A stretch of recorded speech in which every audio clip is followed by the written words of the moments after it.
Mohon maaf teman-teman, dari saya terkendala sinyal ya dari device laptopnya. Saya ganti device untuk ke HP, handphone ya teman-teman. Ya, mohon maaf. Monggo. Saya lanjutkan. Salawat serta salam senantiasa tercurah limpahkan kepada junjungan kita Nabi Muhammad Shallallahu Alaihi Wasallam yang kita nanti nyanyikan syafaatnya di yaumul qiyamah. Allahumma amin. Amin. Sebelum masuk ke materi ya, saya akan membacakan istilahnya aturan atau tata tertib dari kegiatan forum Nokafe pada kesempatan kali ini. Untuk tata tertibnya yang pertama, kajian dimulai pukul jam 10. Link kajian dibagikan 30 menit sebelum kajian dimulai. Room dibuka pukul 9.30 waktu Indonesia Barat. Kajian dipimpin oleh moderator. Pada saat pembicara menyampaikan materi, peserta dianjurkan untuk mengaktifkan fitur kamera dan menonaktifkan fitur mikrofon. Sesi tanya jawab dibuka setelah pembicara selesai menyampaikan materi. Untuk yang terakhir, peserta yang hendak menyampaikan pertanyaan menunjukkan emoticon raise hand dan menuliskan nama pada kolom chat. Kemudian menyampaikan pertanyaan melalui suara setelah diizinkan moderator. Semua peserta wajib menggunakan bahasa yang sopan. Ya, berikut untuk aturan atau tata tertibnya. Tanpa berlama-lama ya teman-teman, kita langsung saja mulai acara pada pagi hari ini. Sebelumnya saya akan membacakan susunan acaranya, yaitu yang pertama ada pembukaan, yang kedua ada tilawah Al-Quran, yang ketiga ada penyampaian materi oleh pemateri kita, yang keempat ada tanya jawab, dan yang kelima penutup. Marilah kita buka acara pada pagi hari ini dengan bacaan basmalah bersama-sama. Bismillahirrahmanirrahim. Untuk yang kedua, pembacaan tilawah Al-Quran. Pembacaan tilawah Al-Quran akan dibacakan oleh Ahina Mufid Hairullah. Pada Ahina Mufid Hairullah, waktu dan tempat dipersilakan. Ya, Assalamualaikum warahmatullahi wabarakatuh. Waalaikumsalam. Sebelumnya, apakah suara saya terdengar dengan jelas? Terdengar Ya. A'udzu billahi minas syaitonir rajim. Bismillahirrahmanirrahim. Wal mursalati urfa fal asifati asfa wan nasirati nasra fal fariqati farqa fal mulkiyati dzikra udran au nudra innama tu'aduna lawaqi fa idan nujumu tumisat wa idas sama'u furijat wa idal jibalu nusifat wa idar rusulu uqitat li ayyi yaumin ujjilat li yaumil fasl wa ma adraka ma yaumul fasl wailu yauma idil lil mukadzibin. Alam nuhlikil awwalin summa nutbi'uhumul akhirin kadzalika naf'alu bil mujrimin wailu yauma idil lil mukadzibin. Shadaqallahul adzim. Syukran, wassalamualaikum warahmatullahi wabarakatuh. Waalaikumsalam warahmatullahi wabarakatuh. Allahumma hamna bil Quran. Jazakallahu khairan kepada Ahina Mufid Hairullah atas pembicaraan tilawahnya. Semoga yang membaca dan mendengarkannya mendapat pahala dan keberkahan dari Allah SWT. Untuk yang selanjutnya yaitu acara inti, yaitu acara pemaparan materi oleh Bapak Parata Dewa. Sebelumnya saya akan mencoba untuk menjelaskan sedikit tentang CV beliau. Moga teman-teman panitia bisa dibantu untuk share screen terkait kurikulum kita ini.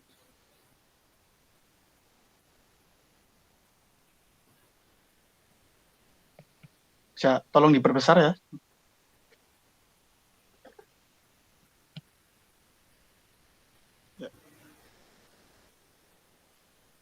Bapak Barata Dewa Sakti Perdana, STCPMM AWP.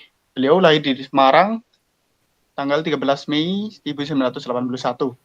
Alamat rumah di Perum Puri Utara Blok C1 nomor 3 RT 8 RW 16 Kelurahan Kedungmuni Timur, Kecamatan Kedungmuni, Kabupaten Pekalongan, Jawa Tengah. Nomor HP tertera ya teman-teman, email baradadewa.sakti@gmail.com. Untuk riwayat pendidikan formalnya, beliau terakhir menjadi lulusan S1 Fakultas Sains dan Teknik Universitas Jenderal Sudirman, Unsud tahun 2008. Untuk sertifikat kompetensi dan keahlian yang terakhir, beliau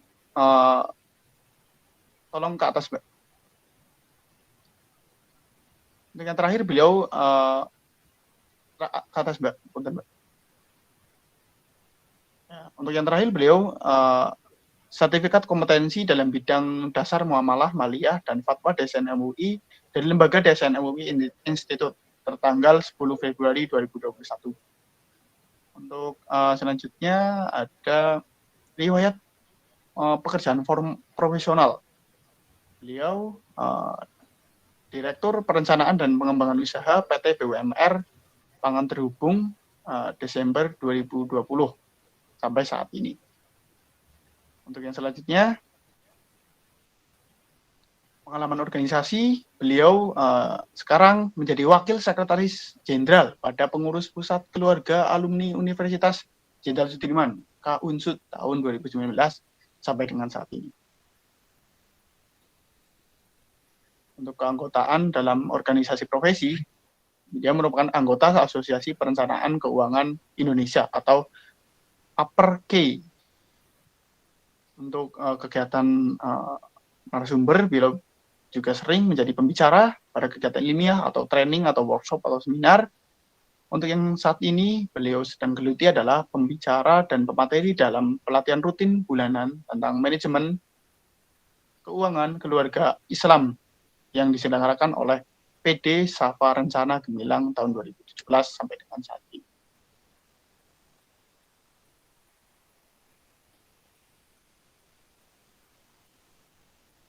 Ya, mungkin berikut pembacaan CV beliau, karena kalau misalkan saya baca secara keseluruhan pasti waktunya akan habis ya, karena beliau merupakan seorang yang sangat berpengalaman dalam bidang keilmuan maupun praktisi ya teman-teman.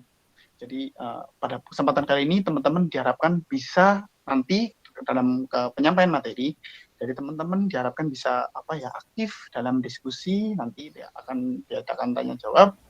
Karena sayang sekali apabila nanti dari teman-teman tidak bisa memanfaatkan kesempatan ini dengan baik, karena beliau merupakan, kita berbicara dengan ahlinya, yaitu beliau Bapak Baradadewa. Ya, tanpa berlama-lama, kita langsung saja, kita beri kesempatan kepada Bapak Baradadewa untuk penyampaian materi untuk 90 menit ke depan ya Pak ya. Monggo, silakan waktu dan tempat, dipersilakan.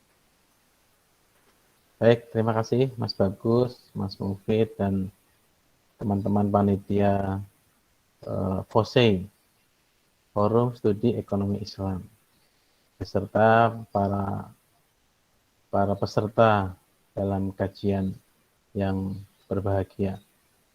Assalamualaikum warahmatullahi wabarakatuh. Salam sejahtera untuk kita semua. Pertama kami kita panjatkan puji syukur kehadirat Allah Subhanahu wa Ta'ala atas rahmat dan nikmatnya, sehingga pada pagi menjelang siang ini kita diberikan kesempatan, kita diperjalankan untuk bisa belajar bersama-sama. Teman-teman belajar dengan saya juga belajar dengan teman-teman mengenai apa sih itu produk bank syariah dan kenapa produk bank syariah ini sekarang tidak atau kurang diminati oleh masyarakat, khususnya masyarakat muslim. Alhamdulillah binikmatihi tatimus sholihat. Segala puji bagi Allah yang telah secara sempurna dalam segala kebaikan. Mudah-mudahan kita semua dalam ke depan ini kita akan menjadi bagian yang turut serta menyemarakkan ekonomi Islam, sehingga ajaran uswatun hasanah kita baginda Nabi Agung Muhammad SAW akan bisa menggema dan makin makin diikuti oleh seluruh umat manusia yang inilah menunjukkan namanya rahmatan lil alamin. Salawat serta salam marilah senantiasa kita curahkan kepada beliau, baginda Nabi Agung Muhammad SAW, beserta para istrinya, putra-putrinya, para sahabatnya, dan semoga kelak kita diridhoi bersama mereka. Amin. Baiklah, saya izin memulai. Mudah-mudahan ini menjadi menarik dan menjadi makin memotivasi teman-teman semua, khususnya teman-teman sebagai anak-anak milenial. Sama seperti sebetulnya juga saya anak milenial.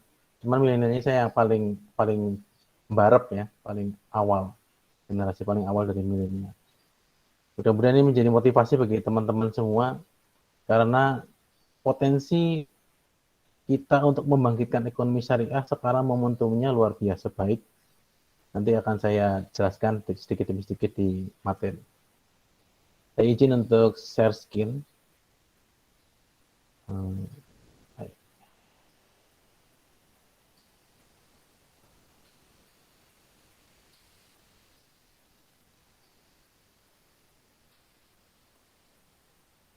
Tadi Mas Bagus sudah menyampaikan tentang tema kita pada pagi hari ini, menilik minat masyarakat Muslim Indonesia terhadap produk bank syariah.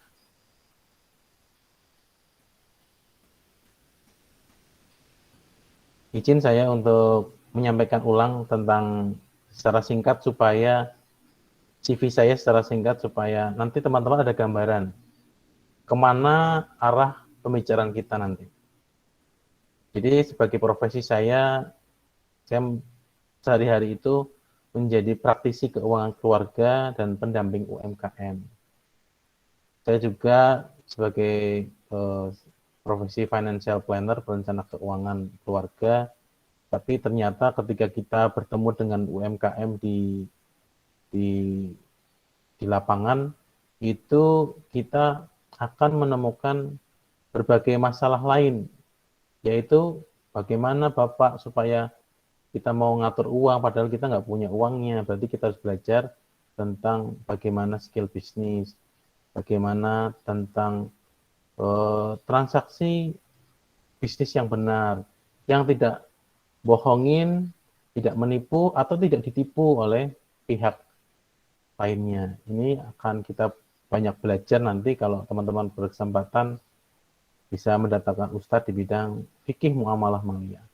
Ini menjadi ilmu dasar yang sangat penting, sehingga sampai dua khalifah kita, Umar bin Khattab dan juga Ali bin Abi Thalib, itu sampai menyampaikan pesan yang sama, yang intinya sama, bahwa kalau kita belum belajar tentang fikih muamalah, maka kita akan terperosok riba semakin dalam, semakin dalam, semakin dalam. Dan riba itu sebenarnya tidak melulu tentang soal bunga di bank konvensional. Saya juga sehari-hari, enggak sehari-hari sih, 1 atau 2 minggu sekali atau sebulan sekali menjadi kontributor tetap untuk ngisi artikel keuangan dan bisnis UKM di detik.com, antaranews.com, atau Republika. Kemudian untuk menjadi periksa teman-teman juga, selain mendapatkan sertifikasi dari Dewan Syariah Nasional MUI, saya juga sedang belajar di pakar fikih muamalah kita, yaitu Ustadz Dr. Erwandi Tarmizi, di ETA-nya. Di situ yang saya inginkan memang supaya ada banyak khasanah ilmu dari banyak para ulama yang tergabung di dalam MUI, dan juga beliau sebagai pakar fikih muamalah yaitu Dr. Erwandi yang juga memiliki kapasitas untuk menjawab segala permasalahan umat di bidang fikih muamalah. Untuk mendampingi UKM, saya juga memiliki sertifikasi dari Badan Nasional Sertifikasi Profesi bidang pendamping kewirausahaan. Kemudian sehari-hari saya juga menjadi pengurus di Masyarakat Ekonomi Syariah dan juga sebagai konselor di Badan Penasehatan Pembinaan dan Pelestarian Perkawinan. Jadi ternyata pasutri itu juga nanti butuh sekali bagaimana mengatur uang dan juga bagaimana berbisnis yang benar. Berbisnis benar itu nggak cuma bagaimana menjadi omset yang baik, yang tinggi, tapi juga bagaimana bertransaksi yang benar, yang tidak nipu dan tidak juga ketipu. Dan juga menjalankan apa yang sudah diamanahkan dalam kaidah. Baik, saya mulai. Kalau kita perhatikan teman-teman dari data ini, dari World Bank ini tahun 2014, ternyata Indonesia itu hanya 36% dari penduduk Indonesia yang memiliki rekening. Bandingkan dengan Uganda, Nigeria, apalagi Malaysia dan Thailand. Bahkan Australia, itu jauh sekali. Ini artinya apa? Artinya memang literasi keuangan kita masih sangat rendah. Kalau kita perhatikan dari data OJK tahun 2016, ternyata perilaku konsumtif kita itu masih sangat tinggi, rasio menabungnya rendah. Bagi mereka yang ingin menjadi investor, waktu itu sudah belum membaik. Kalau sekarang sudah mulai membaik sebelum pandemi, ya, sudah mulai membaik. Maraknya juga investasi bodong. Ini karena apa? Karena memang masyarakat kita literasinya sangat rendah, tidak belajar tentang bagaimana cara agar tidak menipu dan tidak tertipu. Kalau investasi bodong ini kan tertipu karena sesuatu yang instan. Seperti Ponzi itu adalah investasi yang kita membayar orang-orang yang mengajak kita. Jadi akhirnya kita ya kalau paling belakang itu nggak dapat apa-apa. Karena kita membayar yang mengajak kita. Akhirnya ketika nggak ada yang mau ikut, investasi itu akan hancur. Itulah yang disebut dengan investasi bodong model Ponzi. Itu soal cerita lain. Oke, sekarang berikutnya kita perhatikan Indeks Literasi dan Inklusi Keuangan Nasional tahun 2016 itu ternyata kalau kita perhatikan di syariah itu baru mencapai 8,1 dan inklusi berarti artinya yang sudah menggunakan instrumen di perbankan syariah itu baru 11%.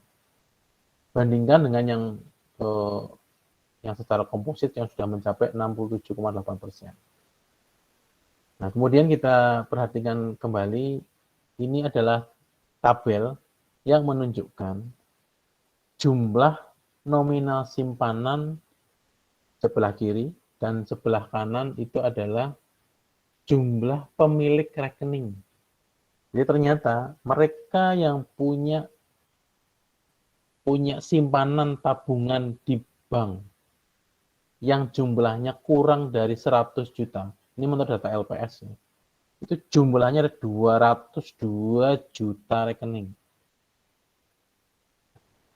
Bandingkan dengan mereka yang punya simpanan di bank lebih dari 5 miliar, jumlahnya dari seluruh Indonesia hanya 83.924 rekening.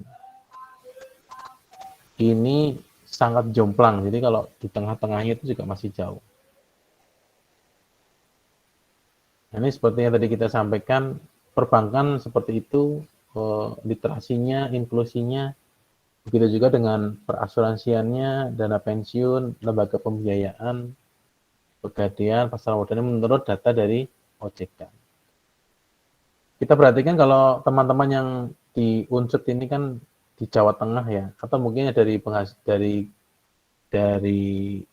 kampung yang lain, misalnya dari Jakarta. Yang tertinggi di Indonesia itu adalah di Jakarta. Tapi Jakarta pun survei OJK tahun 2016 itu menunjukkan hanya 40% saja, teman-teman. Ini sangat rendah dan sangat berpotensi membuat tadi kita akan terkena investasi bodong, kemudian pinjol ilegal atau bahkan masih ke bank konvensional. Itu sangat berpengaruh dari pengaruh menurut saya utamanya adalah literasi keuangannya memang masih sangat rendah. Nah, ini yang menjadi survei kami tentang anggapan masyarakat pada produk bank syariah. Kenapa temanya dimunculkan oleh teman-teman FOSE ini masyarakat kita tuh kok kurang minat sama produk bank syariah. Yang pertama, pembiayaannya mahal. Mahal itu maksudnya kalau dalam dibandingkan ya. Ini kan senangnya membandingkan kalau masyarakat kita. Ya wajar karena kita berbisnis pasti akan membandingkan. Karena tadi dari literasinya sudah sangat rendah, akhirnya yang penting membandingkan mana yang mahal, mana yang murah. Ternyata memang pembiayaan di bank syariah itu mahal. Dibandingkan kalau kita bandingkan secara bunga. Bunganya ditawarkan oleh bank konvensional. Yang kedua, tidak menguntungkan. Orang kalau nabung di bank syariah itu kan mindset yang terbentuk adalah tidak ada riba. Kalau tidak ada riba tidak ada untung. Jadi dianggapnya nggak menguntungkan. Padahal sebetulnya akadnya adalah kalau misalnya mudharabah itu kan bagi hasil. Kalau wadiah itu sebetulnya qard atau titip tapi dipakai uangnya itu kan oleh bank. Nah, ini materi-materi seperti ini belum banyak yang menyampaikan kepada masyarakat secara mendalam. Kemudian yang ketiga, produknya terbatas. Jadi masyarakat kita itu lebih sering mendengar kalau bank syariah itu yang terkenal produknya adalah KPR syariah. KPR syariah itu yang saya pantau, saya lihat dari masyarakat yang saya temui, beliau-beliau itu menganggap yang disebut KPR syariah adalah yang penting kita sudah bayar, angsurannya nggak pernah berubah. Nah, hanya itu yang dikenal, padahal sebetulnya produk-produk bank syariah itu masih banyak. Nah, ini yang menjadi tiga masalah utama. Tiga masalah utama yang dianggap oleh masyarakat. Padahal kalau kita perhatikan mungkin saja ada masalah lain yang sebetulnya masyarakat nggak mengerti, tapi itu menjadi masalah utama. Oke, kita lihat dulu gambaran ekonomi syariah dunia tahun 2009 yang lalu, bahwa yang menjadi pemuka agama Nasoro, yaitu Nasrani, Paus, waktu itu juga sudah mengakui ternyata ekonomi syariah itu menjadi solusi bagi keuangan dunia.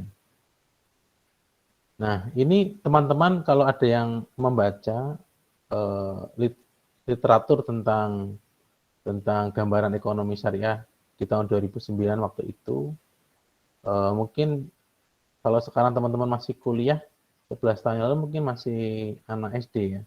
Tapi nggak apa-apa.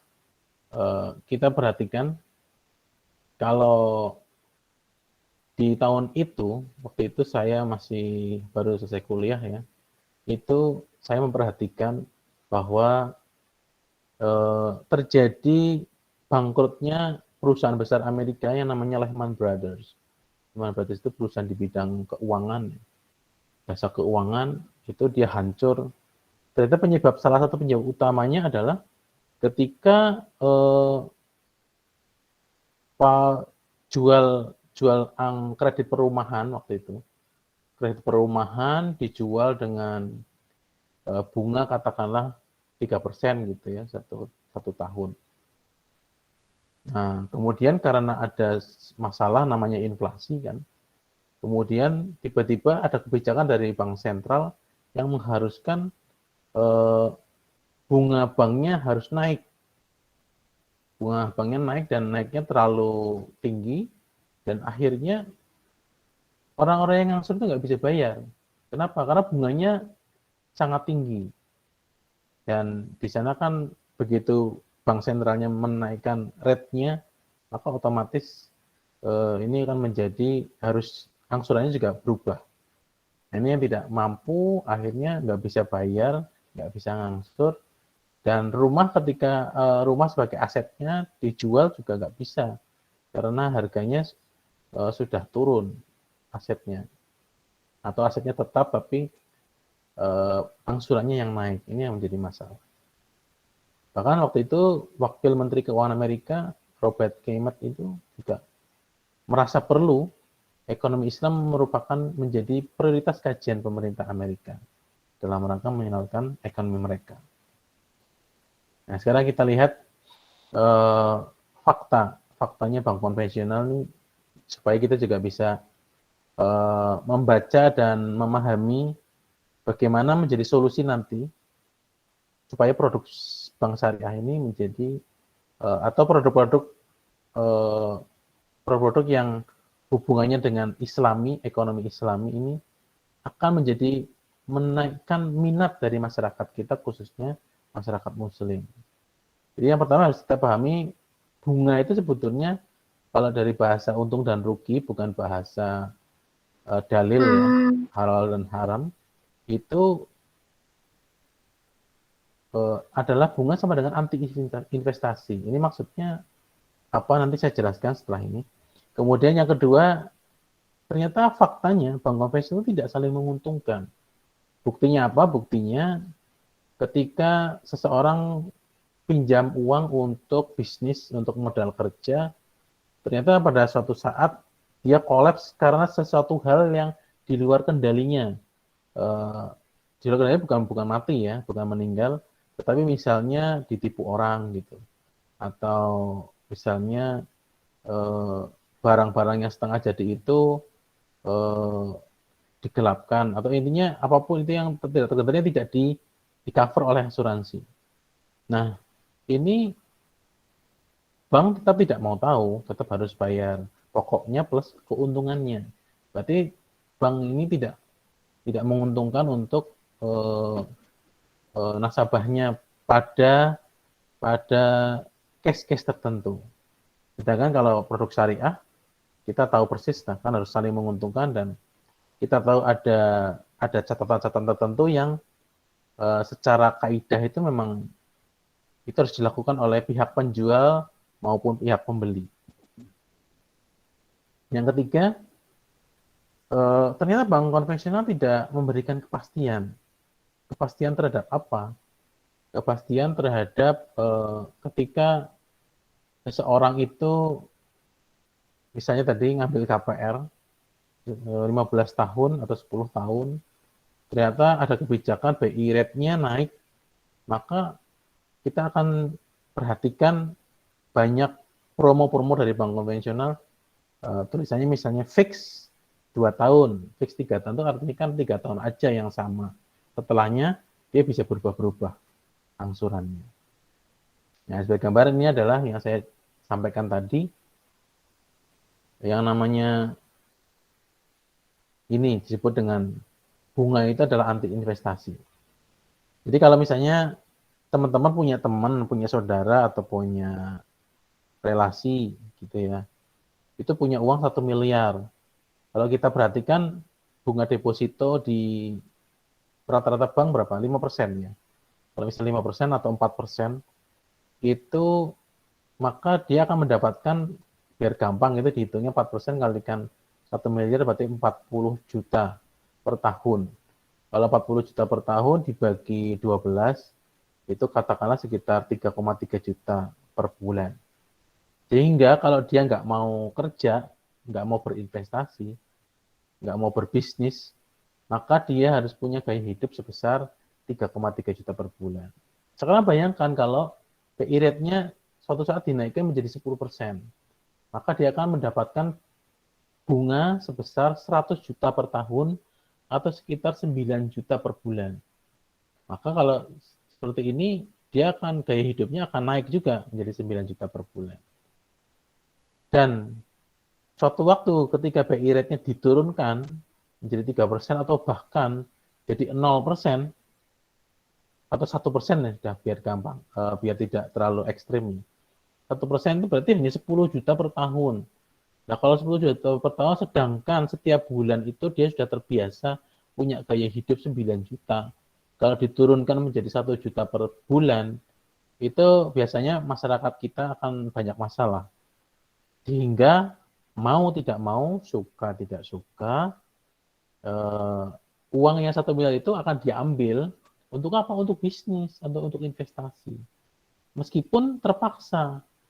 Nah, ini artinya apa? Semakin tinggi nilai bunga, semakin tinggi nilai riba, itu sebetulnya dia anti dengan investasi. Inilah yang saya sering jelaskan ke banyak masyarakat, banyak UMKM, tentang kenapa sih itu riba itu sebetulnya nggak boleh, itu salah satunya ini.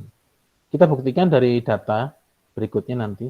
Ini yang saya jelaskan tadi bahwa kalau 7,5% bunga per tahun, fix 1 tahun pertama ini cuma 1 tahun toh. Nah, setelahnya itu bisa berubah lagi sampai masa itunya selesai angsurannya.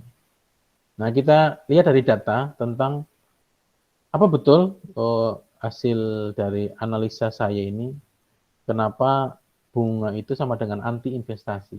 Kalau kita perhatikan dari sumbernya katadata.co.id, 10 negara dengan bunga bank sentral tertinggi di dunia.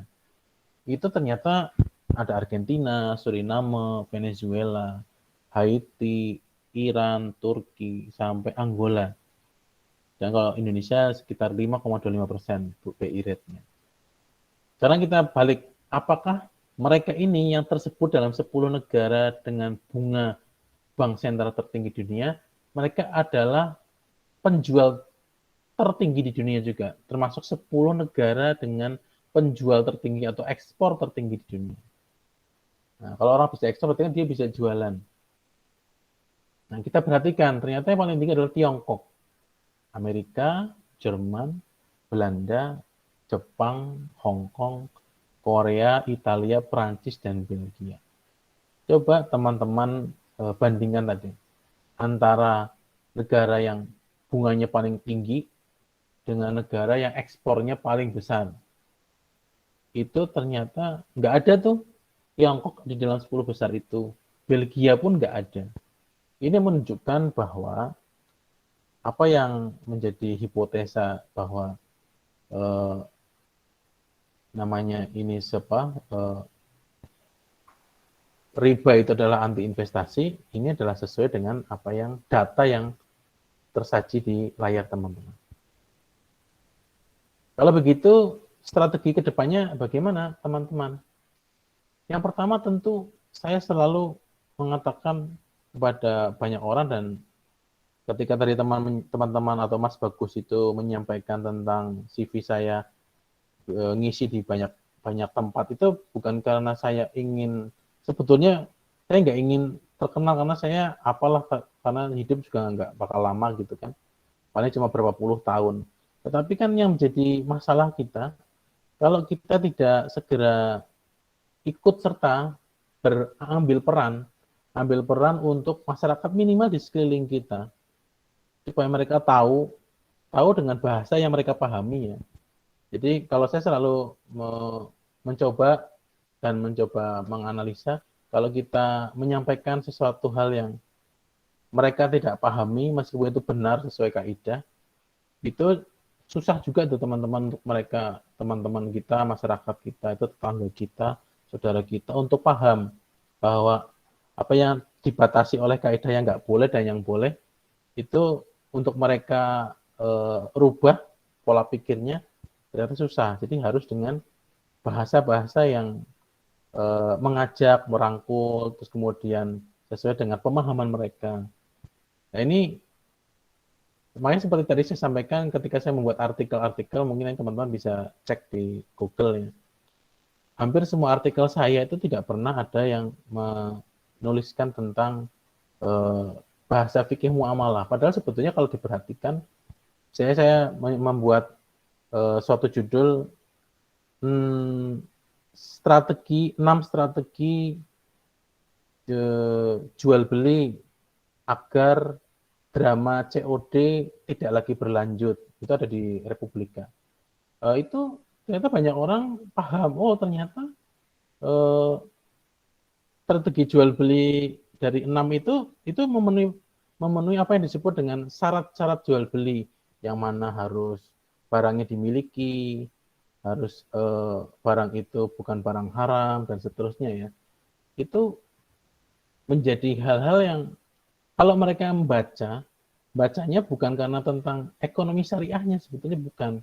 Mereka baca tentang untung ruginya ketika mereka tidak menjalankan kaidah. Tapi sebetulnya kalau mereka baca lebih dalam, dan apalagi teman-teman FOSE ini sudah paham tentang kaidah jual beli, tentang dasar-dasar muamalah dan sebagainya, itu akan mulai memahami, oh ternyata kalau dilihat artikel ini sebetulnya mengandung pesan tentang fikih muamalah, tentang batasan-batasan yang boleh dan nggak boleh dalam kaidah kita, kaidah dalam bertransaksi. Nah, ini makanya juga penting teman-teman. 2016 literasi keuangan syariah kita baru 8,1%. Dan ketika 3 tahun kemudian nggak naik 1%, teman-teman, hanya naik 0,83%. Ini kan sebetulnya perbandingannya jauh dibandingkan konvensional. Kalau kita perhatikan dari 29,5 2016 sama-sama 3 tahun, itu di konvensional itu literasinya naik 8%. Yang satunya 0,8, yang konven itu naiknya 10 kali lipatnya, teman-teman. Berarti artinya apa? Artinya bahwa kita ini sangat dibutuhkan sama masyarakat. Teman-teman ini sangat dibutuhkan untuk masyarakat. Tapi dengan syarat tadi, belajar dulu lebih dalam, belajar yang sampai ngelotok gitu sama pakarnya, sama para ulama di bidangnya. Nanti baru teman-teman langsung sampaikan kepada masyarakat dengan bahasa yang masyarakat mudah pahami. Ini tentang strategi ke depan. Supaya apa? Supaya produk-produk bank syariah ini akan makin diminati oleh masyarakat kita. Oh ternyata begini toh, oh ternyata syariah tuh keren. Tapi kalau cuma sekedar, oh ini akad mudharabah, ini akad musyarakah, begini-begini, ini nggak boleh, itu nggak boleh, nggak bisa teman-teman, karena kita sudah mengalami namanya produk konvensional itu tahun 90-an. Sedangkan syariah baru masuk 2004 atau 2005 dengan bank muamalatnya. Itu sudah ketinggalan jauh sekitar 14-15 tahun. Tentu ngejarnya itu, ya kita harus memperbanyak literasi kepada masyarakat. Itu strategi ke depan. Yang kedua, ini mohon maaf nanti kalau ada teman-teman bisa ikut mengkoreksi apa yang saya sampaikan. Karena yang saya perhatikan, saya sudah datangi banyak bank syariah. Saya datangi langsung pimpinan cabangnya, pimpinan kantornya. Ternyata ketika misalnya akad jual beli itu kan cuma 2, teman-teman, yang saya dapat pelajaran ilmu dari Ustadz Erwandi itu, jual beli itu hanya ada 2, jual beli barang atau jual beli jasa. Nggak ada jual beli peluang, apalagi jual beli uang. Karena kalau uang itu alat tukar, bukan untuk diperjualbelikan. Untuk uang yang sama ya, bukan uang mata uang yang berbeda, ini untuk uang yang sama itu tidak bisa diperjualbelikan. Meskipun sama bentuk fisiknya barang. Tapi dalam hal ini jual beli barang, yang dimaksud barang, itu saya sudah mendatangi. Jadi artinya saya tabayun nih, saya berusaha tabayun datangin ke kantor-kantor cabang bank syariah di tempat saya, atau saya datang ke kota lain, baik mungkin Purwokerto juga. Itu ternyata ketika misalnya jual beli murabaha itu teman-teman tahu bahwa ini adalah akad yang nasabahnya atau calon pembelinya itu diberitahu harga dasarnya mereka kulakan. Tinggal keuntungannya didiskusikan atau dinegosiasikan. Tapi ternyata apa, teman-teman, dengan prakteknya itu nggak sesuai dengan apa yang kita pahami tentang jual beli, tentang ini jual beli murabaha. Bahwa yang saya temui itu pihak penjual, dalam hal ini perbankan syariah, itu belum punya barangnya. Ketika tiba-tiba orang, saya butuh mobil, saya butuh motor, atau saya mau beli apalah alat elektronik dan seterusnya, itu nggak punya barangnya. Padahal kenapa dilarang menjual uang, bukan menjual barang? Kenapa dilarang? Karena salah satu yang saya pahami, bahwa ketika kita jualan uang, nggak ada barangnya, maka sebetulnya kita itu sedang membuat inflasi semakin tinggi.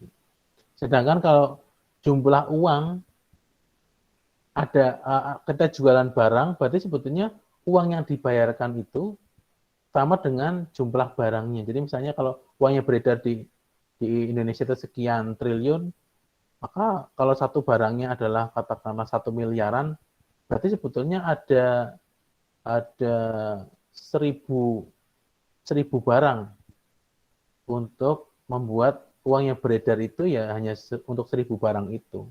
Tapi ketika dia nggak ada barangnya, tapi dia jualan, ya itulah kemudian uangnya nilainya menjadi makin melemah. Ini prinsip, ini memang masyarakat kita belum banyak yang paham. Sehingga kalau kita tidak punya barangnya, jadi seperti itu salah satunya, dan dampaknya ya ini menjadi makin bermasalah terhadap keuangan secara makro kita di Indonesia. Dan juga banyak negara lain di dunia. Tapi kalau kita bandingkan teman-teman, tadi negara-negara yang punya banyak rate bank sentralnya itu kecil, itu nilai investasinya tinggi-tinggi, mereka ekspornya tinggi-tinggi. Ini menandakan bahwa uang yang berputar di situ, uang yang beredar, kemudian adalah makin mendekati sama, atau istilahnya ini sudah makin syariah banget gitu, dibandingkan kalau yang mereka negara yang punya bunganya semakin tinggi yang ditetapkan di situ. Selain memang punya stok barang tentu akan berbeda dibandingkannya nggak punya stok. Dalam skala kecil, kalau teman-teman yang biasa dengar jualan dropship ya, itu kan kebanyakan nggak punya barangnya, tapi ngaku-ngaku punya barang. Nah ini kan juga akan menjadi horor atau tidak ada kepastian. Tidak ada kepastian bagi siapa? Bagi pembelinya. Karena bisa jadi ditipu. Makanya kemudian sekarang muncul solusi, yaitu apa yang disebut dengan rekening bersama yang ada di marketplace. Kenapa? Karena ketika kita bayar, kalau barangnya nggak dikirim, ya nggak bakal dikasihkan uangnya oleh marketplace kepada penjual. Begitu. Strategi berikutnya, teman-teman, tentu bagaimanapun kita harus punya pemikiran atau terobosan-terobosan baru yang masih dalam koridor kaidah ekonomi Islam. Banyak sekali hal-hal yang bisa kita temui. Salah satunya tadi, rekening bersama itu adalah solusi terhadap kalau orang transfer dulu, tapi ternyata barangnya nggak dikirim kemudian. Ini ada pihak ketiga yang menjadi penjamin kalau atau wakil dari pembeli untuk memastikan uang yang diserahkan ke penjual itu, penjualnya punya barangnya, sudah ditransfer sudah dikirim ke pembeli. Ini adalah salah satu solusi. Atau solusi yang lain sebetulnya banyak, teman-teman. Misalnya kita butuh uang atau butuh bisnis, kan tidak harus dengan cara berhutang ke bank, tapi bisa juga dengan cara kita magang di tempat pengusaha yang sudah sukses, kita belajar ilmunya, kita belajar manajemennya, belajar pemasarannya, dan di situ setelah kita selesai, saya yakin dan sudah banyak terjadi, ketika seseorang itu pamit, maka pengusaha itu pasti akan melarang orang itu mundur untuk bisnis sendiri. Kenapa? Karena sudah tahu jeroannya semua, teman-teman. Sudah tahu dalam-dalamnya, sudah tahu kelemahannya si pengusaha ini. Maka dia pasti, pengusaha ini tidak berharap si orang yang magang ini akan menjadi kompetitornya di kemudian hari. Maka pasti dia akan tanya, Anda butuh berapa? Anda butuh modal apa? Atau Anda kita bukain cabang ya, Anda yang pegang di sana. Ini sebetulnya adalah salah satu cara-cara yang tidak harus kita berpikir berbisnis itu harus dengan mengandalkan modal dari utang bank. Padahal dengan cara bermagang, kita malah dimodalin sama orang lain yang sudah jelas-jelas punya ilmu dan sudah punya terbukti kehebatan berbisnisnya. Begitu juga nanti mungkin beberapa bulan atau tahun ke depan ini, insya Allah kita akan temui banyak lagi inovasi, disruption disruption innovation di bidang jual beli yang sebetulnya ini mengacu kepada ekonomi kerakyatan atau dengan kaidah ekonomi Islam ini akan mulai banyak kita temui. Karena kalau teman-teman lihat di fintech itu yang terbaru, kita sudah banyak lihat ada fintech yang sudah bisa menjadi crowdfunding atau menjadi wakilnya kita untuk memilihkan bisnis mana yang real, misalnya ada petani, ada nelayan, dengan resiko sekian, semuanya dihitung, kira-kira asumsi penghasilan sekian, itu kan sudah sesuai kaidah sebetulnya. Karena sudah ada wakilnya, dia sudah meng-hire ahlinya untuk di bidang-bidang komoditas tertentu, dan barangnya real yang diperjualbelikan. Sudah mulai bergeser antara bisnis keuangan zaman dulu dengan sekarang. Begitu juga nanti akan kita temui beberapa hal yang lain yang sifatnya tadi terobosan baru. Strategi ke depan yang juga menjadi penting sehingga bank syariah produk-produknya ini akan diminati oleh masyarakat muslim itu adalah bagaimana menjadikan orang, manusia itu menjadi subjek dalam bisnis, bukan lagi objek. Bagaimana misalnya petani-petani kita selama ini menjadi objek. Makanya teman-teman, saya kok yakin sekarang ini ya, teman-teman ini lulus dari nanti kuliah, jadi sarjana nih, kalau nggak ngambil S2, ya juga paling nggak mau jadi petani, gitu. Karena kalau tani itu kan kolot, kotor, kuno, gitu ya. Terus panas-panasan, yang paling utama hasilnya sedikit, gitu. Ini kenapa? Ini karena selama ini petani-petani kita tuh hanya menjadi objek di dalam bisnis. Mereka itu hanya dianggap sebagai robot yang bisa menghasilkan gabah, yang gabahnya itu nanti setelah itu terputus dalam sisi supply manajemen of farm-nya yang di luar dari sawah, itu langsung diambil alih oleh tengkulak. Dan itu yang ambil untung besar itu adalah tengkulak. Makanya kita akan perhatikan justru yang sering ganti mobil itu tengkulak, bukan petani kita. Hanya beberapa petani yang sadar dia bisa punya kemampuan on farm yang ada di sawah dan juga off farm yang bagaimana supply management sampai ke pasar, sampai terjual, berarti ada dari hulu sampai hilir, maka dia menjadi subjek di dalam bisnis itu. Jadi tidak lagi menjadi objek. Nah, kalau sudah seperti itu, yang didukung dengan industri 4.0 yaitu udah semuanya serba digital. Kita punya drone, kita bisa foto bagaimana kondisi padi di sawah, apakah dia dengan iklim begini, dengan cuaca seperti ini, dengan temperatur dan juga misalnya kondisi hewan-hewan yang mungkin mengganggu. Nanti di situ dengan IoT dukungan itu kecerdasan buatan itu akan menghasilkan masukan kepada si pemilik bisnis, yaitu petani yang menjadi subjek dari bisnis tersebut. Nah, inilah yang perlu didorong ke depan oleh para penggerak dari baik teman-teman ini sebagai penggerak di FOSHE dan juga teman-teman yang belajar sebagai peserta dan juga kita bersama-sama. Karena ke depan ini tantangan semakin besar, semakin rupa-rupa, makin mewarnai, maka kita harus bisa mampu mengikuti zaman. Dan sekarang sudah trennya digital, maka Society 5.0 yang digagas oleh Perdana Menteri Jepang waktu itu Shinzo Abe tahun 2011 kalau nggak salah, pada 2012, itu bahwa nantinya harus untuk menjadi sukses, manusia menjadi subjek dari bisnis tersebut. Jadi artinya tidak lagi menjadi objek. Ini bisa diterjemahkan dalam berbagai produk di bank syariah, yang mana yang dimaksud dengan Society 5.0 salah satunya adalah adanya kesetaraan antara nasabah bank sebagai pembeli, bank sebagai penjual. Nah, di situ kalau sudah menggunakan kaidah fikih muamalah, maka insya Allah Society 5.0 ini akan bisa diterapkan di seluruh dunia termasuk di Indonesia. Nah ini teman-teman, kadang kita itu ya senangnya itu yang instan-instan.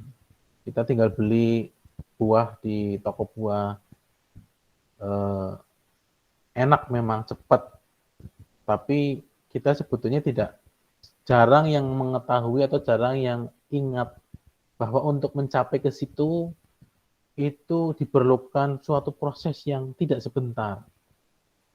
Bagaimana petani kita mulai dari menanam, merawat, sampai akhirnya dia panen, itu banyak liku-liku yang kita nggak ngerti. Kita kalau bukan petani nggak ngerti bahwa sampai menjadi buah yang ranum, yang merah, yang segar dipandang dan dimakan setelah sehat itu enak itu kita seringkali nggak ngerti. Padahal ini sama sebetulnya dengan tadi kondisi masyarakat Muslim kita di Indonesia khususnya. Kita nggak bisa kalau kepengen mau merubah pola pikir masyarakat kita untuk langsung berminat kepada produk bank syariah kalau tadi tidak ada eh, tidak ada suatu terobosan baru, tidak kemudian menjadikan manusia sebagai subjek bisnisnya, dan juga tidak literasinya tidak ditingkatkan, artinya dengan memperbanyak jumlah penggerak pejuang yang untuk secara sukarela maupun secara bisnis ini menjadi lahan amal untuk ke depan. Kenapa? Karena kalau kita ingin merubah buahnya, maka kita sebetulnya harus merubah dulu akarnya. Begitu pula kalau kita ingin merubah yang terlihat, jadi pengen melihat angkanya berubah dari literasinya naik atau produk bank syariah makin diminati, maka yang tidak terlihat ini seperti ilmu tentang fikih muamalah, terus kemudian bagaimana filosofi tentang sesuatu yang indah itu tidak bisa instan. Buktinya teman-teman sendiri lahir di dunia ini juga butuh waktu 9 bulan 10 hari kan. Tidak kemudian orang tuanya kepengen punya anak terus minggu depan keluar gitu kan nggak bisa. Nah ini juga sama seperti menanam padi, jadi beras, jadi juga mulai proses yang sangat panjang, butuh 4 bulan lebih. Nah oleh karena itu teman-teman, dampak dari buta finansial ini, dampak dari literasi ini yang salah satunya adalah produk bank syariah akhirnya tidak diminati, juga kita sering mendengar banyak masyarakat kita terjerat rentenir, pinjol ilegal, atau bahkan pinjol yang masih konvensional, kemudian atau fintech yang konvensional gitu ya, lending konvensional.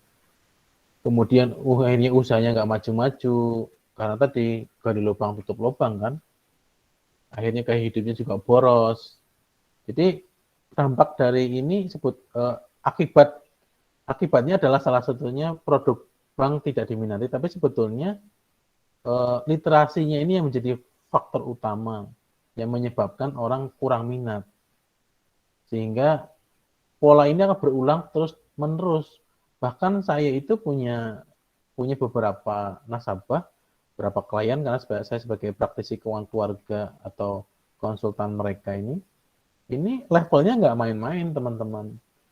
Itu bukan mereka yang lulusan SMP atau SMA, lulusan S2, S3 itu ya banyak yang nggak ngerti tentang bagaimana mereka supaya nggak ketipu atau bagaimana ketika bisnis nggak nipu, karena bisa jadi kita melakukan sesuatu atau menawarkan investasi tanpa kita sadari sebetulnya itu kita sedang turut serta membantu orang lain menipu teman kita atau bagi saudara kita. Ketika tadi kita nggak ngerti bagaimana transaksi yang benar, transaksi yang dibatasi supaya tidak melanggar dari hak-hak orang lain.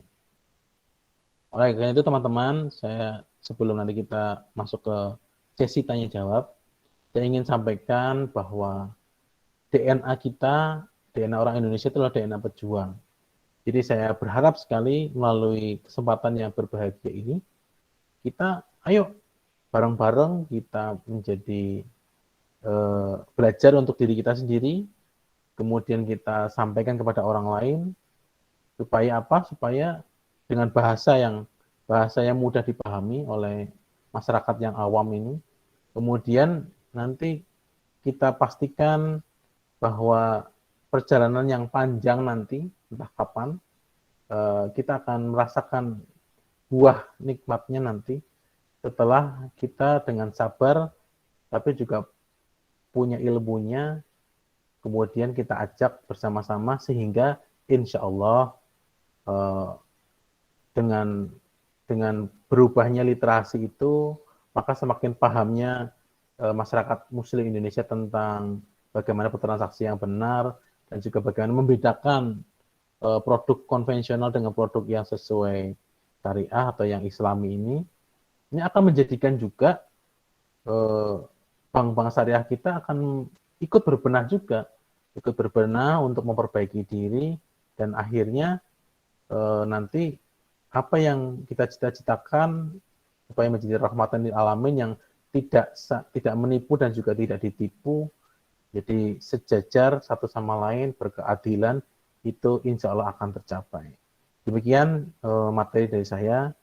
Apabila ada yang kurang berkenan karena perkataan atau perilaku saya mohon maaf. Kalau memang ini ada yang kekurangan, memang itu penuh karena murni dari keterbatasan saya. Tapi kalau ada manfaatnya, itu semua datangnya dari Allah Subhanahu wa Ta'ala. Demikian saya kembalikan kepada Mas Bagus. Monggo Mas Bagus. Baik, terima kasih ya Pak atas penyampaian materinya. Luar biasa sekali ya teman-teman atas penyampaian materi yang sudah diberikan oleh Bapak Barata Dewa Sakti. Untuk selanjutnya yaitu ada sesi tanya jawab. Untuk teman-teman diharapkan bisa aktif ya teman-teman. Kita berbicara langsung dengan ahlinya gitu. Jadi diharapkan teman-teman jangan sampai melewatkan kesempatan ini. Teman-teman kalau misalkan ada yang mau bertanya bisa raise hand dan atau mungkin langsung bisa menulis pertanyaan di kolom chat. Nanti kita akan buka satu sesi dulu ya. Nanti kalau misalkan ada waktu nanti kita lanjutkan ke sesi 2. Untuk sesi pertama kita buka 3 penanya untuk teman-teman.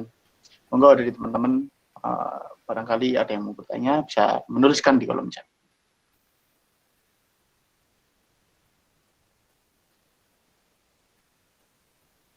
Kalau sambil nunggu teman-teman, ini saya mau tanya sama Mas Bagus.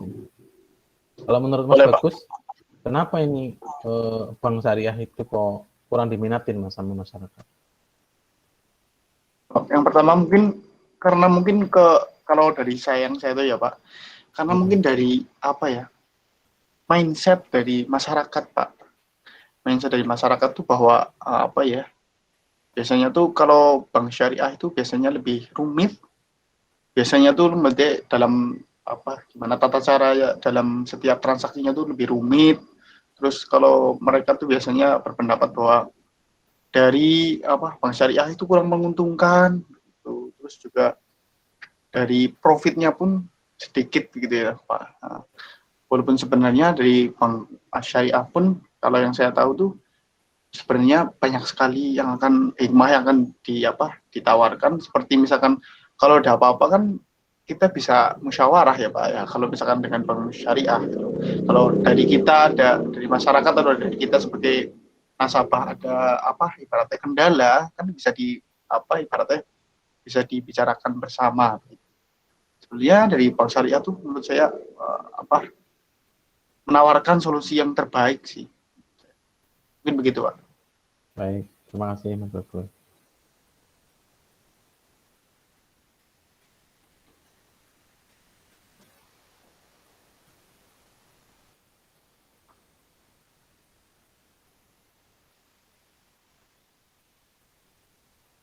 Ya, mungkin saya yang bertanya dulu ya Pak ya. Mungkin saya awali dulu dari teman mungkin masih malu-malu ya Pak ya. Untuk dari saya ada pertanyaan terkait dengan literasi Pak. Kenapa di Indonesia itu literasinya tidak bisa berkembang seperti bank konvensional itu, kenapa ya Pak? Bisa yuk. Oke, terima kasih nih, pertanyaannya bagus nih. Memang saya lagi nunggu-nunggu nih pertanyaan kayak gini. Kenapa literasi di Indonesia ini tidak setinggi konvensional. Yang pertama, bank konvensional jumlahnya lebih banyak Mas daripada bank syariah, sehingga orang-orang atau petugas-petugas yang ada di bank syariah juga nggak sebanyak bank konven dalam cara masif menawarkan produk. Yang kedua, saya akui dari sisi bank sendiri ya, itu memang tadi banknya itu belum, menurut yang saya pahami, tidak bisa membeli barang kemudian dia jual, meskipun itu akadnya akad jual beli. Jadi ini yang kemudian menjadi masalah, sehingga orang semacam menganggapnya oh, ini jualan uang juga, nggak jualan barang. Padahal ada BMT kita yang sudah, atau fintech kita yang sudah melakukan jualan barang, bukan jual uang.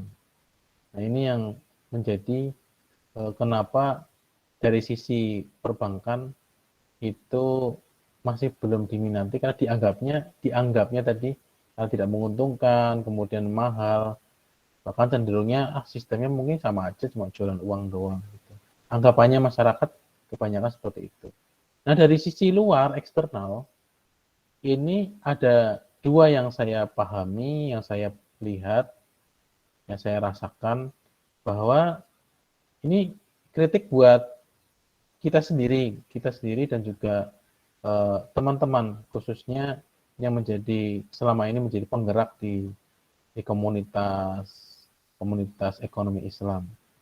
Itu pergerakannya juga tidak masif gitu teman-teman.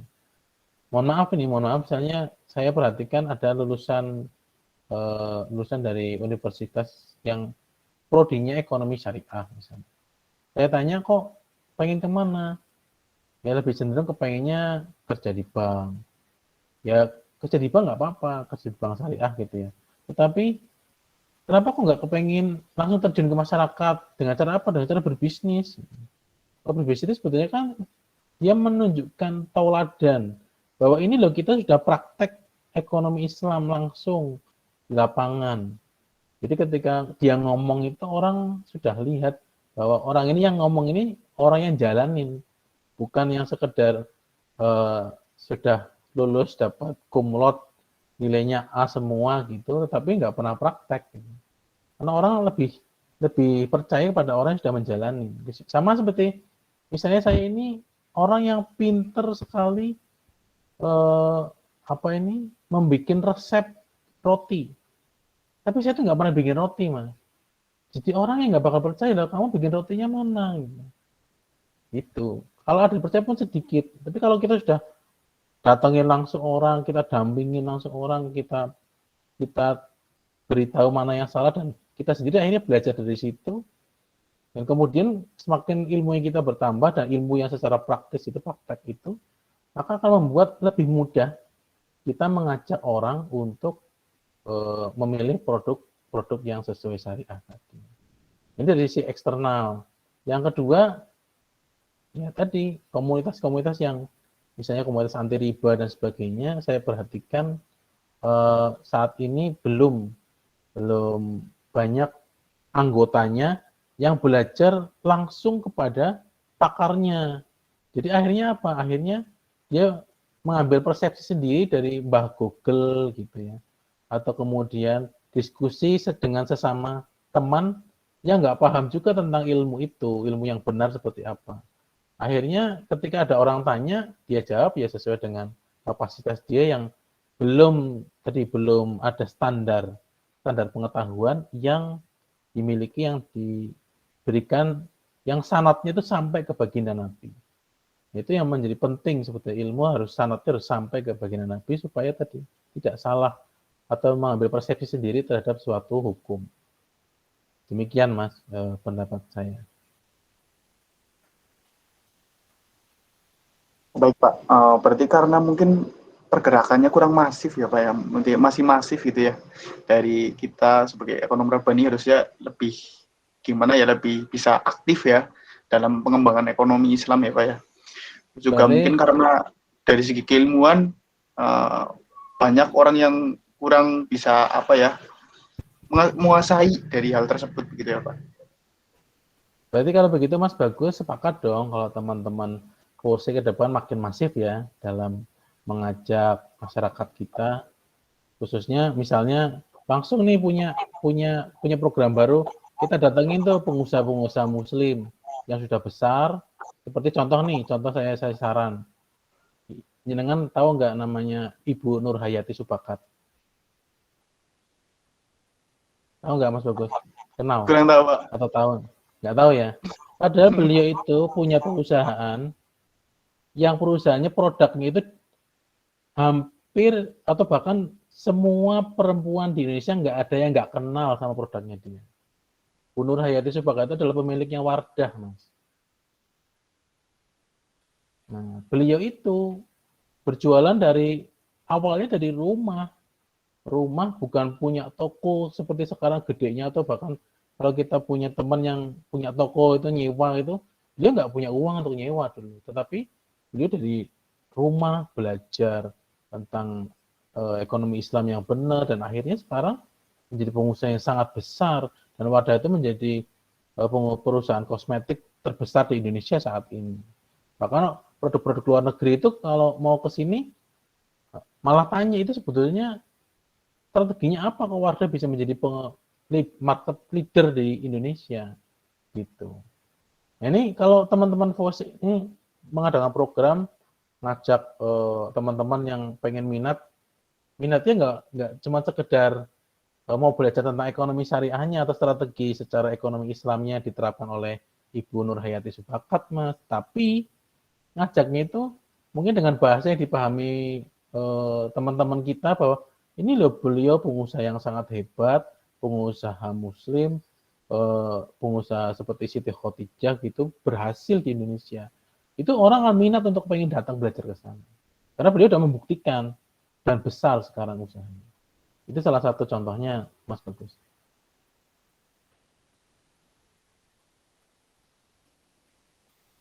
Oke, baik Pak. Terima kasih atas jawabannya ya Pak ya. Untuk selanjutnya ada pertanyaan nih di kolom chat dari Putri Anissa Fanah. Izin bertanya, bagaimana cara mengatasi ketika kita sudah mengubah anggapan masyarakat mengenai produk syariah itu menjadi lebih baik, tetapi mereka tidak menerima apa yang kita sampaikan dan masih beranggapan bahwa produk syariah itu tidak menguntungkan dan sebagainya.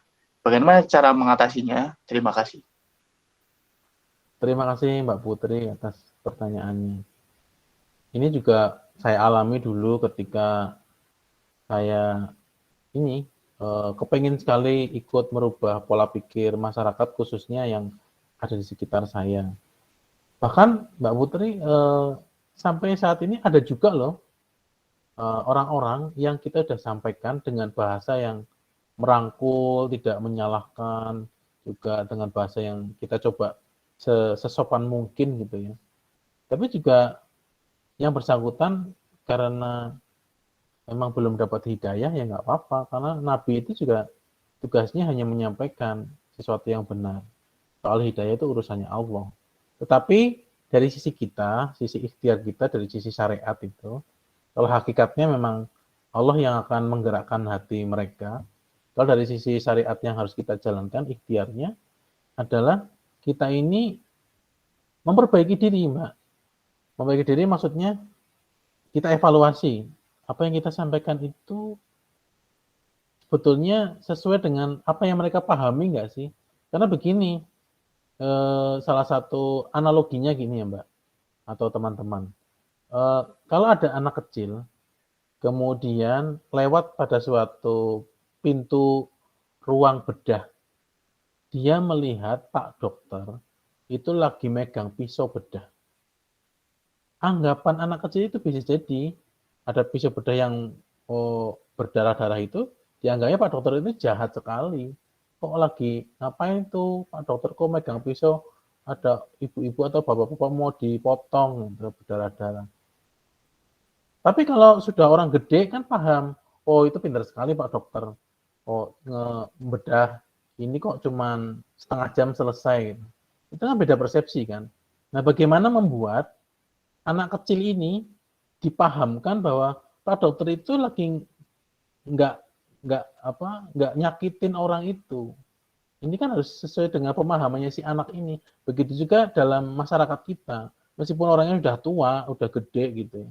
Tapi kalau dia memang pemahamannya belum sampai seperti pemahamannya Mbak Putri dalam bidang ekonomi syariah, maka kita harus turunkan bahasa kita yang sesuai dengan kemampuan cerna mereka.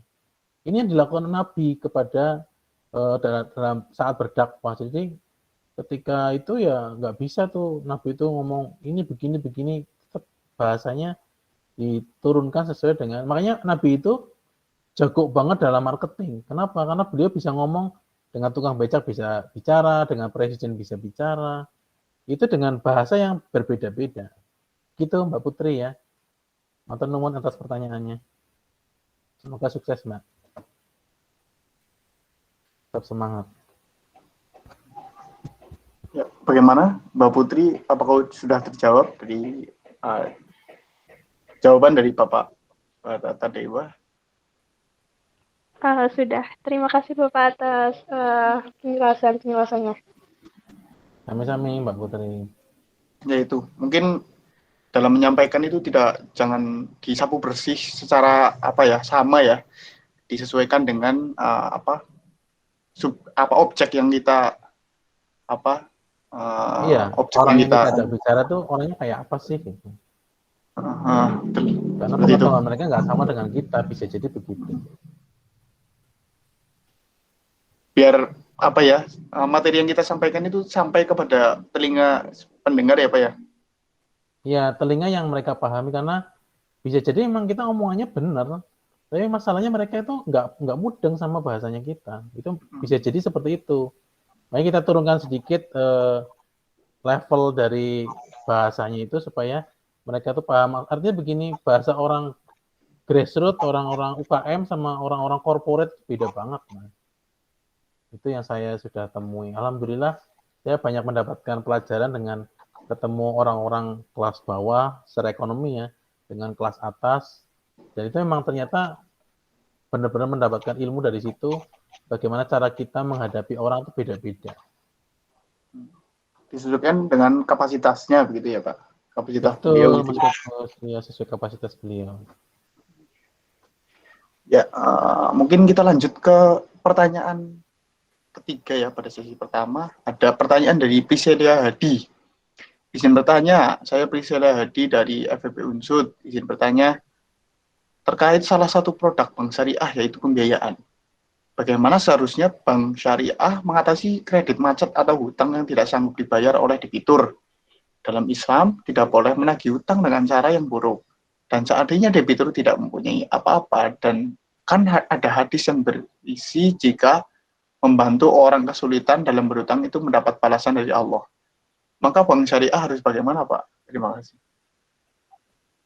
Baik, terima kasih Mas Mbak sahabatnya Mbak Priscilia ya.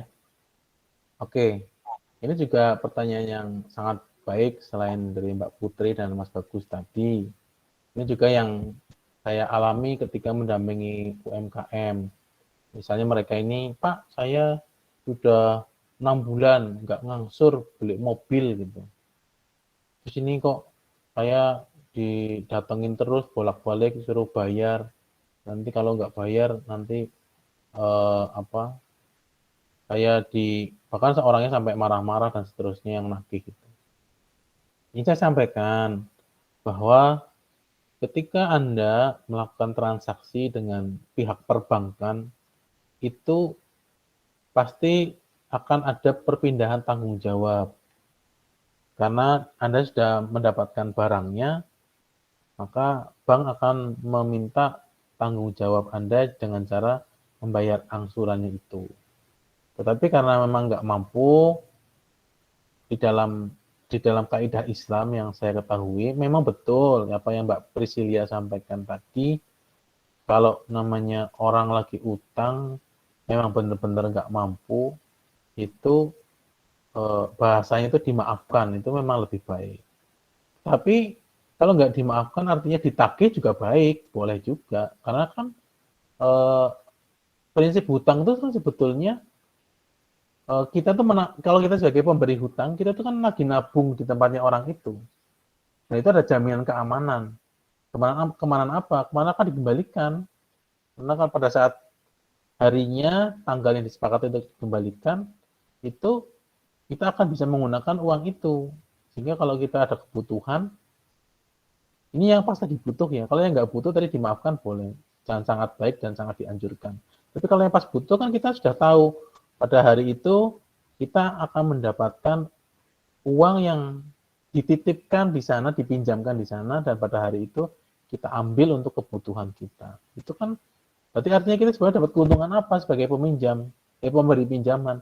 Kita mendapatkan keuntungan uang yang kita aman, pasti akan diberikan pada saatnya nanti sesuai dengan kesepakatan. Cuman qadarullah, kita kan nggak tahu bahwa yang bersangkutan itu pasti akan hidupnya baik-baik saja, tidak akan terkendala, kan juga belum tentu seperti itu. Maka dalam Islam itu yang saya pahami, kalau dalilnya nggak usah ditanya ya, soalnya saya kan bukan ustadz, bukan lulusan pesantren. Tapi saya paham tentang materi itu karena itu ada di dalam, kalau jenengan semua punya buku Harta Haram Muamalah Kontemporer katanya Ustadz Dr. Erwandi, di situ ada penyelesaian secara Islami tentang bagaimana orang-orang yang hutangnya ngemplang gitu, tapi dia memang nggak punya. Ya tadi yang pertama dimaafkan kalau bisa, kalau nggak bisa diberikan tempo. Jadi datang lagi, terus kira-kira bapak atau ibu ada waktu sampai kapan lagi nih? Kalau misalnya 3 bulan, oke. Kalau 3 bulan kita bikin perjanjian adendum tambahan. Jadi, kalau dalam 3 bulan nanti ternyata tidak bisa menyelesaikan, maka hutang yang harusnya menunggak angsuran 6 kali itu, yang harusnya masih selesai kurang 12 kali angsuran lagi, tapi 6 kali angsuran sudah tidak bisa mengangsur karena menunggak itu, maka ketika 3 bulan kemudian sudah diberikan grace period atau waktu tunda untuk ada kesempatan si penghutang mencari bisnis atau apa yang menghasilkan untuk bisa mengembalikan atau bisa pinjam lagi ke tempat saudaranya gitu atau orang tuanya, itu bisa dibolehkan untuk hutangnya menjadi tunai seluruhnya. Maksudnya apa? Ketika 3 bulan itu tidak bisa, 6 angsuran itu tidak bisa disetorkan, maka yang 12 kali itu menjadi tunai seluruhnya dan harus dibayarkan saat itu juga. Belum malah tambah berat kan? Nah, bagaimana solusinya? Nah, kalau sudah sampai 3 bulan masih juga menunggak, karena tadi permasalahan yang belum selesai juga oleh pihak penghutang, biasanya kalau penghutang yang ke bank itu kan pasti ada agunannya, Mbak Priscilia. Nah, agunan itu bisa dijual dengan menggunakan kaidah Islam juga. Kaidah muamalahnya apa? Kaidah muamalahnya ya yang bersangkutan ini asetnya dijual dengan harga pasar dan persetujuan dari penghutang. Karena penghutang ini kan masih memiliki barangnya. Sedangkan barang yang ada di bank itu hanya menjadi rohan atau sebagai penguat jaminan saja. Sebagai jaminan yang itu tidak dipakai oleh bank, hanya sebagai titipan untuk kalau nanti sewaktu-waktu ada hal-hal yang tadi mengantisipasi resiko. Nah, itu bisa nanti barang itu dijual bersama-sama antara pihak penghutang dengan pihak bank. Nah, yang menjadi masalah kan sekarang mungkin ada yang bank itu meskipun bank syariah ada yang menggunakan sistem lelang. Begitu sudah selesai barangnya, karena sudah melampaui waktunya, kemudian dia main lelang saja. Meskipun sudah ada SP1, SP2, SP3. Tetapi kalau lelang ini yang jadi masalah kan si nasabah penghutangnya biasanya tidak ngerti ini sebetulnya harga pasar berapa. Sehingga bisa jadi kalau saya sering mendengar ada orang-orang yang dengan bangganya saya alhamdulillah bisa beli rumahnya murah. Dari mana? Dari lelang. Berarti kan kalau murah nggak dengan harga pasar. Kalau dengan harga pasar yo orang mesti sama aja biasa jual beli biasa di umumnya kita beli rumah. Nah, ini yang menjadi masalah. Maka solusinya tadi asetnya dijual bersama-sama. Kalau bersama-sama itu maka sesuai surat An-Nisa itu ayat berapa 29 kalau nggak salah akan terjadi antarodin minkum atau artinya saling ridho di antara keduanya. Nah, kalau jual beli itu harus saling ridho, kalau nggak ridho jadi nggak sah jual belinya. Gitu Mbak Priscilia ya. Jadi solusinya itu atau tadi ada pihak-pihak lain namanya kafil atau kafalah akadnya sebagai yang menjamin secara akad sosial kalau terjadi hutang ini tidak mampu terbayar, maka pihak bank syariah bisa menagih ke kafil tadi. Entah itu mungkin saudaranya, atau mungkin orang tuanya, atau mungkin temannya yang memang ya ada hubungan baik dan dulu ketika bertransaksi berakad dengan bank syariah sudah dia bersedia menjadi penjamin.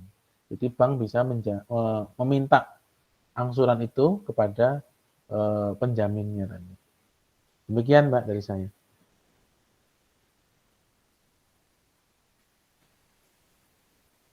Ya, bagaimana Mbak Prisil terkait dengan jawabannya? Kalau sudah menjawab pertanyaannya? Iya, baik. Terima kasih, Pak. Sudah terjawab dan dapat dipahami. Terima kasih. Sama-sama, alhamdulillah. Oke. Untuk selanjutnya, apakah ada yang mau bertanya lagi? Kalau masih ada yang ingin bertanya, nanti kita lanjutkan ke sesi 2. Tapi kalau misalkan tidak ada pertanyaan lagi, mungkin bisa dijawabkan ya teman-teman. Kita tunggu mungkin sampai 11.37, barangkali ada yang mau bertanya, jadi bisa diselesaikan. Mumpung masih ada waktu.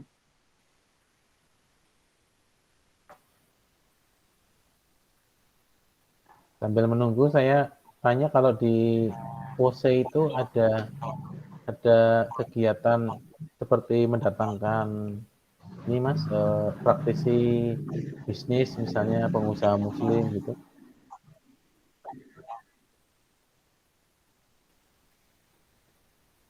Ada Mas Bagus. Mohon maaf Pak, bisa diulang pertanyaannya, kurang jelas tadi. Kalau di POSE sendiri ada kegiatan misalnya menghadirkan pengusaha-pengusaha muslim yang sudah kita anggap menjalankan kaidah Islam yang baik. Nanti kita hadirkan juga di sesi yang lain pakar fikih muamalah misalnya begitu ke kampus.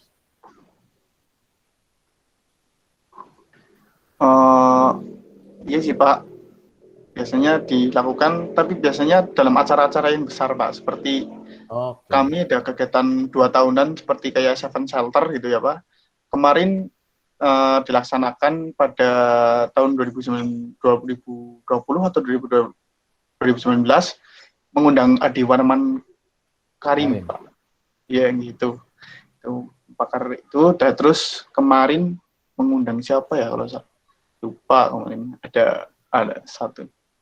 Kalau itu bukannya terlalu lama Mas tunggu acara-acara besar. Pengusaha-pengusaha di Purwokerto nggak ada gitu sekitar itu?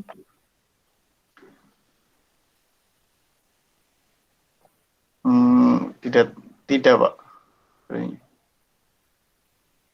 Berarti mungkin nanti kalau nanti saya ada kesempatan saya carikan pengusaha-pengusaha yang bisa datang ke sana tanpa harus event besar. Misalnya kita hadirkan Teguh Wisnu dengan Bogor Cake-nya. Beliau kan juga muridnya Ustadz Irwandi.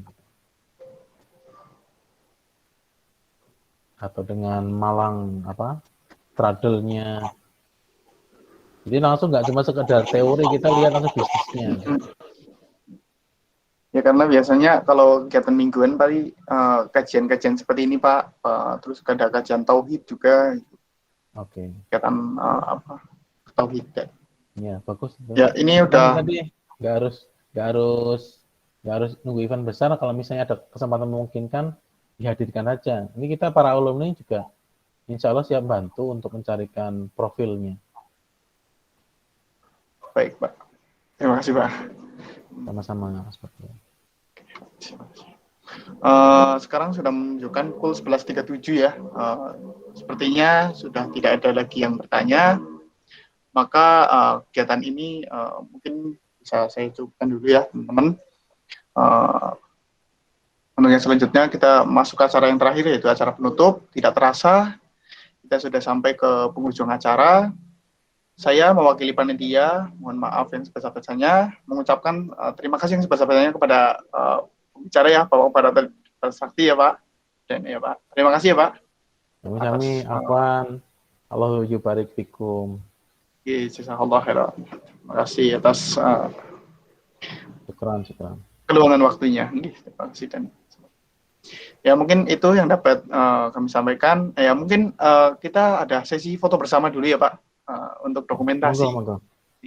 Iya, dari teman-teman mungkin bisa menyalakan kamera ya, biar semakin hangat. Monggo dari petugas panitia yang lain mungkin bisa dibantu untuk dokumentasi. Ya, untuk teman-teman yang belum on cam, harap bisa on cam terlebih dahulu. Ditunggu 1 menit dari sekarang.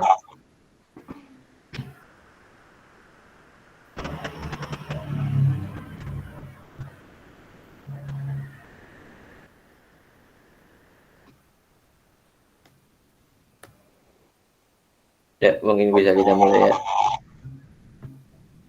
Formal terlebih dahulu. 1, 2, 3. Oke, yang kedua kayak bebas. 1, 2, 3. Sebentar. 1, 2, 3. Oke, terima kasih.